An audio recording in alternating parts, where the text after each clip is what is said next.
ரொம்ப சந்தோஷமா இருக்கு. வருத்தமான விஷயம், ஆனா சந்தோஷமா இருக்கு. நிறைய பேர் வந்து நடுப்புற கமெண்ட்ஸ் போட்டுட்டு இருந்தாங்க ரொம்ப நாளைக்கு முன்னாடி. பழைய கதை இப்பயும் போடுறாங்க, அது வேற விஷயம். தட் அரசியல் பேசாதீங்க, ஸ்டாக் மார்க்கெட் மட்டும் பேசுங்க, என்ன ப்ரைஸில் பை பண்ணணும், என்ன ப்ரைஸில் செல் பண்ணணும்னு. ஒரு விஷயம் தெரிய மாட்டேங்குது. மார்க்கெட்டுன்னு விட்டுருங்க, மார்க்கெட்டுன்றது பொதுவான விஷயம், மார்க்கெட்டுன்றது ஒரு ஒரு ஒரு part of it. Until unless ரெண்டு விஷயம் நீங்கள் வந்து தெரியாத இருந்தால் மார்க்கெட்டில் நீங்கள் வந்து ப்ரிடிக்ஷனே பண்ண முடியாது. ஒன்று வரலாறு, ஹிஸ்ட்ரி, சார்ட், டெக்னிக்கல் அனாலிசிஸ், வேற ஒன்றுமே கிடையாது. பழைய ஹிஸ்ட்ரியை எடுத்து என்ன நடந்துச்சு அதே மாதிரி நடக்கிறதுக்கான வாய்ப்பு இருக்கா, ப்ராபபிலிட்டி. சரியா? இது மாதிரி இருந்துச்சுன்னா 10 தரையில் 8 தரை இது நடந்திருக்கு. ஸோ இந்த தரையும் probability is about 8 times, right? இதுதான் அனாலிசிஸ், ரைட்? அண்ட் அந்த இன்ஸ்டன்ஸ் நடக்கும் போதும் ஏதாச்சும் ஒரு குட் நியூஸ் வரும், டிவியில் வரும், எல்லா மீடியாலையும் வரும். உடனே எல்லாரும் சொல்லுவாங்க இந்த நியூஸ் வந்தனால இந்த பர்டிகுலர் ஆக்டிவிட்டீஸ் நடந்துச்சுன்றது. பட் சார்ட் அப்படி வந்துருச்சு ஏற்கனவே. இந்த நியூஸ் வரதுக்கு முன்னாடியே சார்ட் வந்துருச்சு. இந்த சார்ட்டில் வந்து ஏதோ ஒரு குட் நியூஸ் இருக்குன்றது முதலே வந்து காட்டிடுச்சு. ஸோ அன்டில் அன்லஸ் இந்த ரெண்டு விஷயத்தை நீங்கள் வந்து கரைச்சி குடிக்கல சொன்னால் பொருளாதாரமோ இல்லை ஸ்டாக் மார்க்கெட்டோ இல்லை இன்வெஸ்ட்மெண்ட்டோ பண்ணுறது ரொம்ப ரொம்ப கஷ்டம். ஒன்று ஹிஸ்ட்ரி, இன்னொன்று வந்து அரசியல். அரசியல் தெரியாத, அரசியலுக்குள்ளே நடக்கிற விஷயங்கள் தெரியாத நீங்கள் வந்து கை வச்சால் எங்கேயோ ஒரு இடத்துல வந்து மாட்டுவீங்க. சந்தோஷமான விஷயம் என்னன்னு சொன்னால், நம்ம ஏற்கனவே மறுபடியும் சொல்லிகிட்டு இருந்தது, நேபாள் வந்து நம்ம எதிர்பார்த்தோம், பட் நம்ம வந்து சொல்லலை. இந்த அளவுக்கு இவ்வளோ சீக்கிரம் வரும்ன்றது நம்ம எதிர்பார்க்கல. ப்ராபப்ளி இதை வந்து எனக்கு தெரியல, இதுக்கான செய்திகள் என்கிட்ட இல்லை.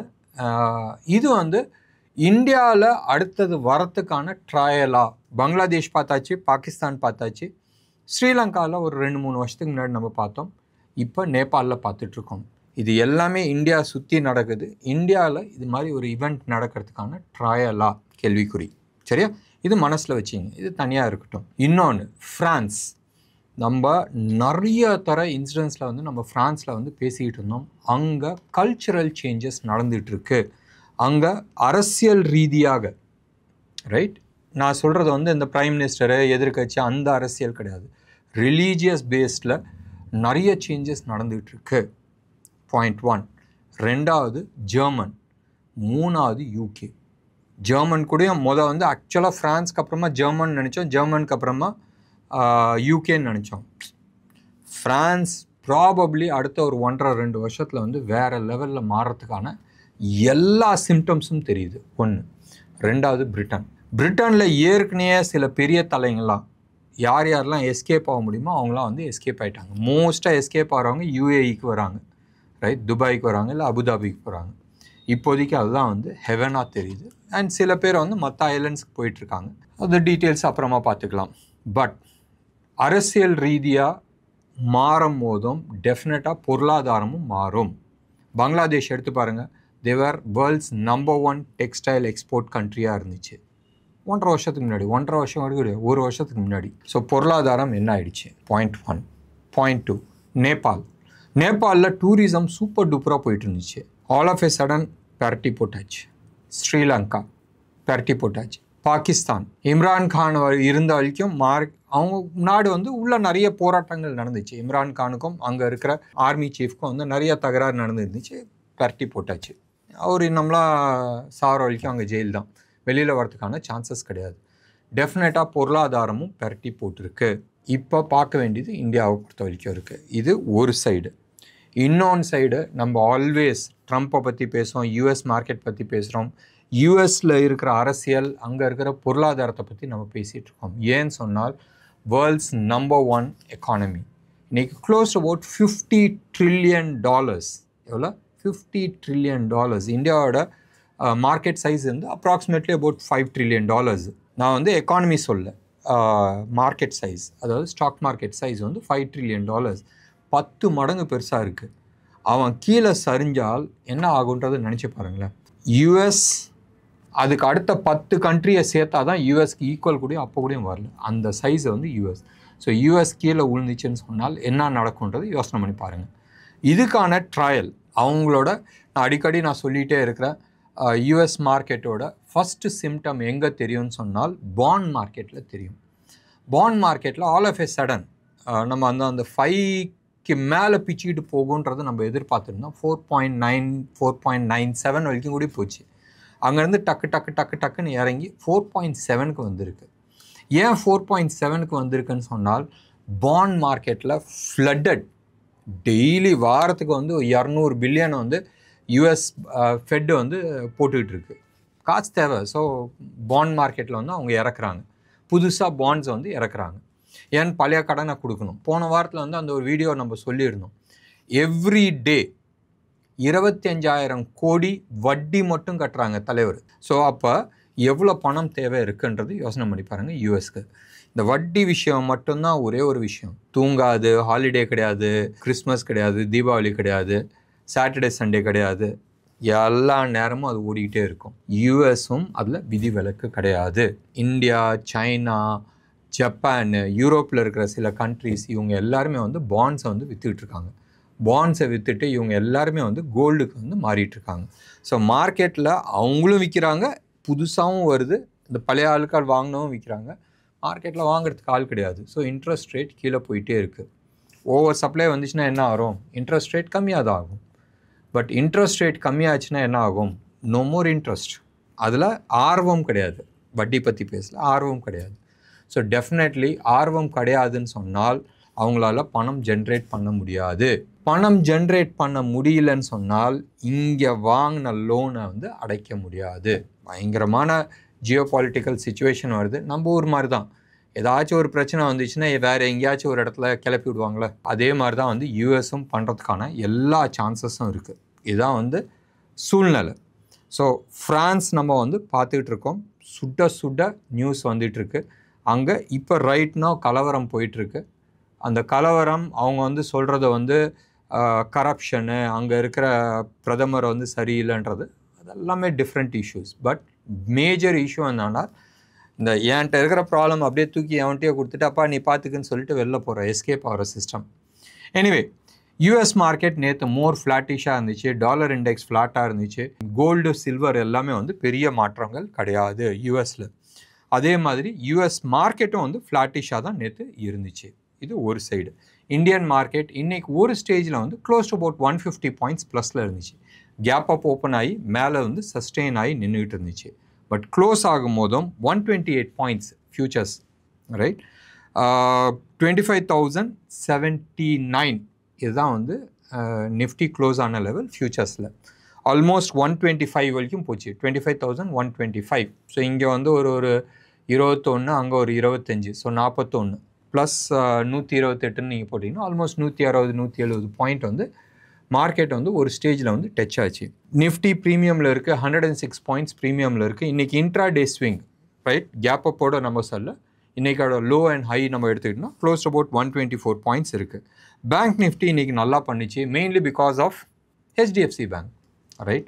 2-3 நாளாக கீழே இறங்கிட்டு இருந்துச்சு. இன்றைக்கி வந்து ரிவர்சல் கொடுத்துருக்கு. இன்றைக்கும் நேற்று மாதிரி, சரியா, இன்றைக்கும் நேற்று மாதிரி நிறைய ஸ்டாக்ஸ் பற்றி நான் டிஸ்கஸ் பண்ண போகிறேன். டார்கெட்ஸ் நான் கொடுக்கல, பட் ரீசன்ஸ் நான் கொடுக்குறேன். ஒரு 10 ஸ்டாக் நான் வந்து உங்களுக்கு ஐடென்டிஃபை பண்ணி கொடுக்குறேன். நீங்கள் ஹோம் ஒர்க் பண்ணிங்க. இந்த ஸ்டாக்ஸ் எல்லாமே வந்து டே சார்ட், வீக்லி சார்ட்டில் சூப்பர் டூப்பராக இருக்குது, சரியா. அடுத்த ஒரு 15-20 நாள்லேருந்து 3 மாதம் வரைக்கும் அப்சைடுக்கான டார்கெட் இருக்குது. ஸோ டார்கெட் எங்கே போகுதுன்றது டே சார்ட்டும் வீக்லி சார்ட்டும் வச்சு பார்த்தா உங்களுக்கு கிடைக்கும். ப்ரோக்ராமை தொடர்ந்து பாருங்கள், இன்ட்ரெஸ்டிங்காக இருக்கும். ஸோ யூஎஸ் மார்க்கெட் பற்றி பேசியாச்சு. இந்தியன் மார்க்கெட் பற்றி நம்ம வந்து நிஃப்டி, பேங்க் நிஃப்டி பற்றி பார்த்தியாச்சு. பேங்க் நிஃப்டி வந்து 326 பாயிண்ட்ஸ் அப்பு.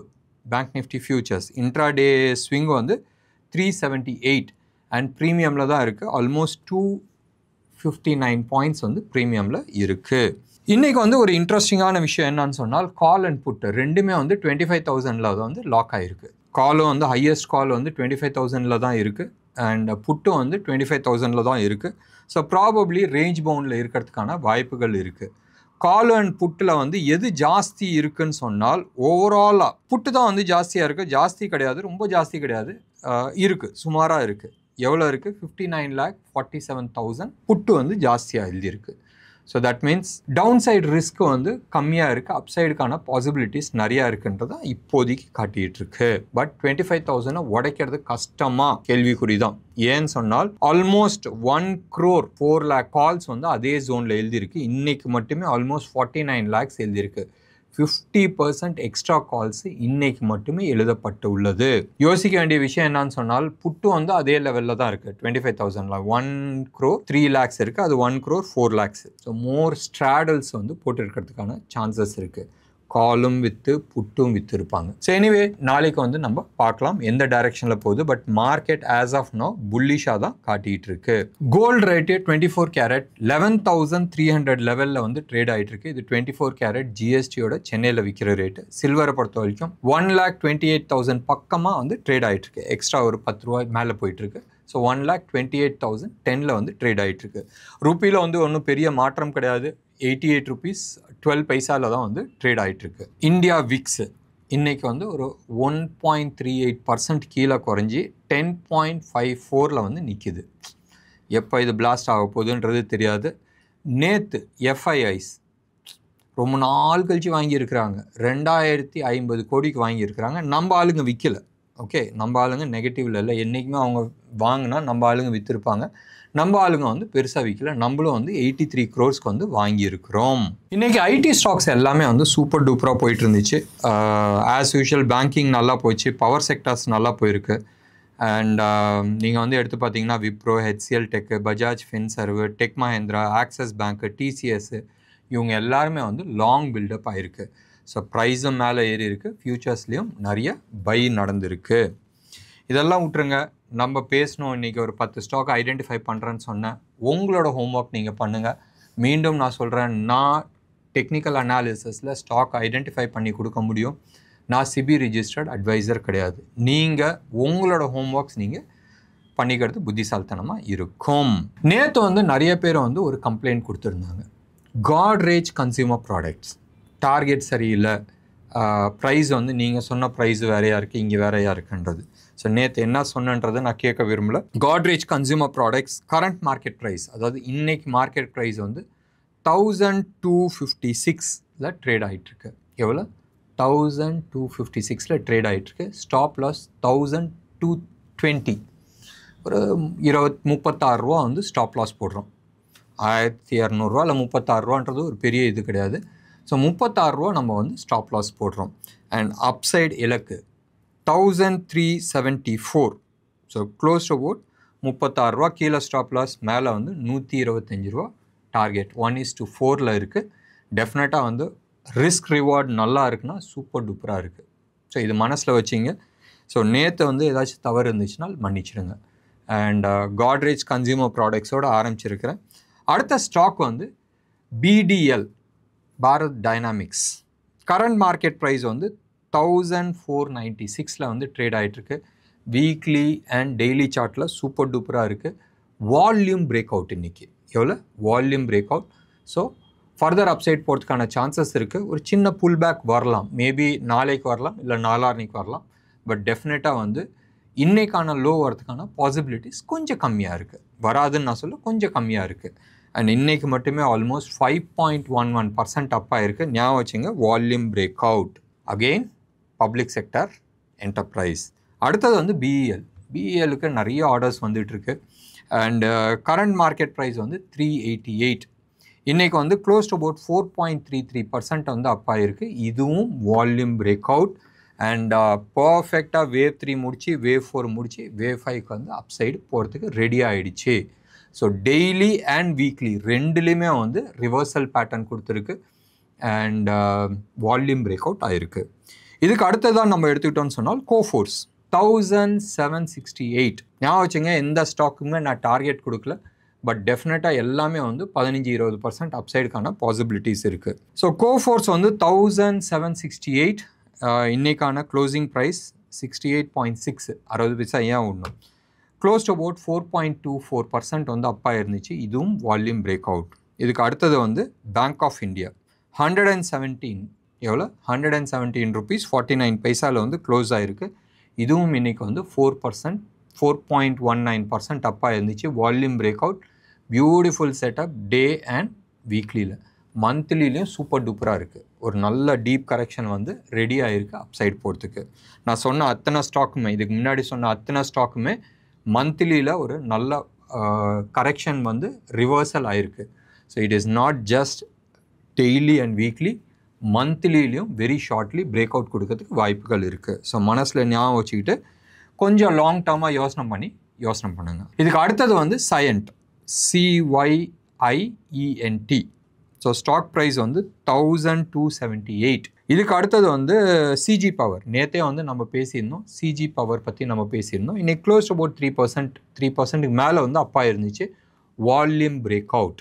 ஸோ நேற்றே நம்ம ஐடென்டிஃபை பண்ணி பேசணும். இன்றைக்கி கன்ஃபர்மேஷனும் வந்திருக்கு. ஸோ இன்றைக்கான லோவை வந்து நீங்கள் ஸ்டாப் லாஸாக போட்டுட்டு நீங்கள் ஹோல்ட் பண்ணணும்னு நினச்சால் ஹோல்ட் பண்ணலாம். இதுக்கு அடுத்தபடியாக எல்லாமே வால்யூம் பிரேக் அவுட்ஸாக. வால்யூம் பிரேக் அவுட்டை நம்ம வந்து எடுக்கலாமான்னு சொன்னால் 361 ஒரு ஸ்டாக் இருக்குது தெரியும்ல. இந்தியா இன்ஃபோலைனை வந்து 361ன்னு சொல்லிட்டு மாற்றினாங்க. அந்த ஸ்டாக் வந்து இன்றைக்கி பெரிய மூவ் கொடுத்துருக்கு. It's a drop. வால்யூம் இல்லாத வந்து மூவ் ஆகிருக்கு. ஸோ ப்ராபப்ளி அந்த ஸ்டாக்கை வந்து அவாய்ட் பண்ணிங்க.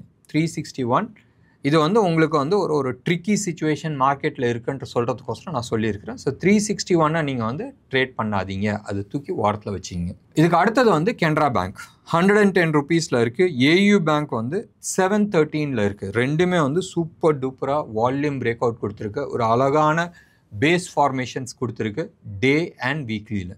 ஸோ ஞாபகம் வச்சுங்க. HAL 4557 அதுவும் ரொம்ப நல்லா இருக்குது. நிறைய பிளேன் போகுது.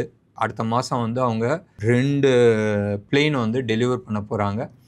ரெண்டுமே வந்து க்ளோஸ் டு அபவுட் 2 இயர்ஸ் டிலேயில் வந்து கொடுக்குறாங்க. எனிவே கவர்மெண்ட் வந்து அள்ளி அவங்களுக்கு ஆர்டர்ஸ் கொடுத்துட்ருக்காங்க. க்ளோஸ் டு அபவுட் 10 ஸ்டாக்ஸ் நம்ம கொடுத்துருக்குறோம். ப்ளஸ் நேற்று காட்ரேஜ் கன்சியூமர் ப்ராடக்ட்ஸ்க்கான தவறை வந்து நம்ம ஏற்றுக்கிட்டு அதை நம்ம வந்து கொடுத்துருக்குறோம். கோல்டை பொறுத்த வரைக்கும் மறுபடியும் நான் சொல்கிறேன், கோல்டை பொறுத்த வரைக்கும் மீண்டும் அங்கே வந்து லோட் பண்ணாதீங்க. இமீடியட் ரிவர்சல் சிக்னல் காட்டிகிட்டு இருக்கு. இன்றைக்கி ஈவினிங் கன்ஃபர்மேஷன் ஆகுதான்றது பாருங்கள். ப்ராபப்ளி ஒரு கரெக்ஷன்ஸ் வரும்ன்றதை நான் வரலாம். ஏன் வரலாம் சொன்னால் டெக்னிக்கலாக சில டைரக்ஷன்ஸ் கொடுத்துருக்கு. என்றைக்குமே வந்து கமாடிட்டியை பொறுத்த வரைக்கும் அன்லைக் ஸ்டாக், கமாடிட்டியை பொறுத்த வரைக்கும் பியூர் சப்ளை டிமாண்ட். டெக்னிக்கல் சார்ட்ன்றது எக்ஸ்ட்ரா ஒரு போனஸ். ஸோ இது வந்து எப்பயுமே seasonal business, gold, silver or any commodity ஒன்று. ரெண்டாவது வந்து சப்ளை டிமாண்ட். அண்ட் இன்னைக்கு டேட்டில் வந்து தலைவர் கோல்டு வந்து இட் இஸ் டேக்கிங் எ விஸ்வரூபம் ஆஃப் எ இன்டர்நேஷ்னல் கரன்சி லெவலில். ஸோ இது மனசில் ஞாபகம் வச்சுக்கிட்டு ஹோல்ட் பண்ணிங்க. இல்லை எக்ஸிட் பண்ணி ப்ராஃபிட் புக் பண்ணணும்னு நினச்சாலும் புக் பண்ணிங்க. பாயிண்ட் 1. சில்வரை பொறுத்த வரைக்கும் தயவு செஞ்சு ஷார்ட் பண்ணாதீங்க. அது மல்டி இயர் பிரேக் அவுட்டில் நிற்கிது. $64 வந்து டார்கெட்டில் இருக்குது. நேற்று வரைக்கும் $41.9 நின்றுக்கிட்டு இருந்துச்சு. ஸோ அது மனசில் ஞாபகம் வச்சுக்கிட்டு அதுக்கு தகுந்தாப்பில் பண்ணுறது புத்திசாலித்தனமாக இருக்கும். என்ன நேயர்களே, இன்றைக்கி ப்ரோக்ராம் உங்களுக்கு பிடிச்சிருந்துச்சுன்னா லைக் பண்ணுங்கள், ஷேர் பண்ணுங்கள். டெஃபினட்டாக உங்களோட கமெண்ட்டை நான் எதிர்பார்க்குறேன். நன்றி, வணக்கம்.